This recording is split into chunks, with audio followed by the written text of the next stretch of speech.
So, some more treasures from the testimony of God for you today. We just read in John 14, where he says, "He who does not love me," Jesus says, "he who does not love me does not keep my words." And he says also, "If you love me, keep my commandments." If you do not love Jesus, you cannot keep his commandments. He says so. He says so right here. I told you that before. He who does not love me does not keep my words. If you do not love him, you cannot keep his words. You can only keep his commandments if you love him. By saying that, he's calling himself God. And the Jews know that. And the disciples know that. And I'll prove it to you. Because in Matthew 22, he is asked, he says, "But when the Pharisees had heard that he had put the Sadducees to silence, they were gathered together. Then one of them, which was a lawyer, asked him a question, tempting him and saying, 'Master, which is the greatest commandment? Which is the great commandment in the law?' Jesus said unto him, 'Thou shalt love the Lord thy God with all thy heart, and with all thy soul, and with all thy mind. This is the first and great commandment, and the second is like unto it. Thou shalt love thy neighbor as thyself. On these two commandments hang all the law and the prophets." That verse 40 is correct in the King James, surprisingly. On these two commandments, it's actually in these two commandments hang all the law and the prophets. And that small difference, all the rest is right, but in is not on. In is literally en in Greek, it means in.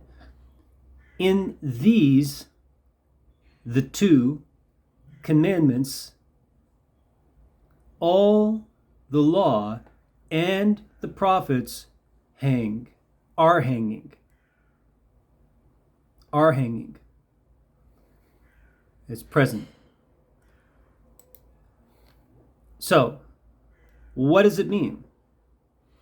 Some people say, well, all you have to do is feel love for God and feel love for your neighbor and not do any harm. That's not what it says. No, it's not what it says. It says, "You shall love the Lord your God with all your heart," all right, feelings, "and with all your soul," all of your effort that you put forth in life, all of your life force. "You shall love the Lord your God, and with all your mind." Are you loving God with all your mind? I doubt it. If you're saying all I have to do is love God and love my neighbor and not harm anyone, and therefore I'm saved and I've obeyed the law, then you are not loving God with all your mind, because that's incorrect. And you're not loving God with your mind if you're incorrect about what it says in the Bible. So, you cannot obey the rest of the law if you do not obey these two. That's what hang means. That's what in means. In these two hang all the rest of the law and the prophets. You cannot obey the rest of the law and the prophets if you do not love the Lord your God with all your heart, soul, and mind, and if you do not love your neighbor as yourself.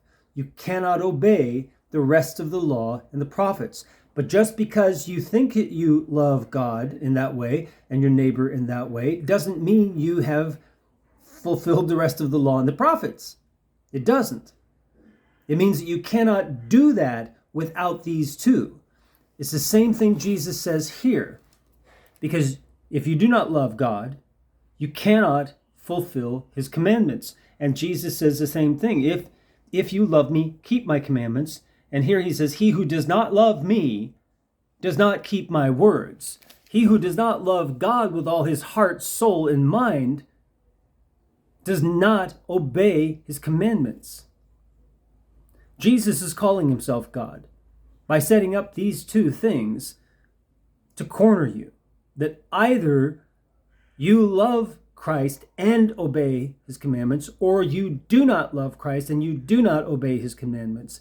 Either or. There's no mixture in between. It's black and white. And that's what this means here as well, about loving God and loving your neighbor, that is necessary. If you do not keep his commandments, you do not love your neighbor as yourself, and you do not love God with all your heart, soul, and mind. And if you do not love God with all your heart, soul, and mind, or you do not love your neighbor, it's or, because you have to have both, then you cannot obey God's commandments.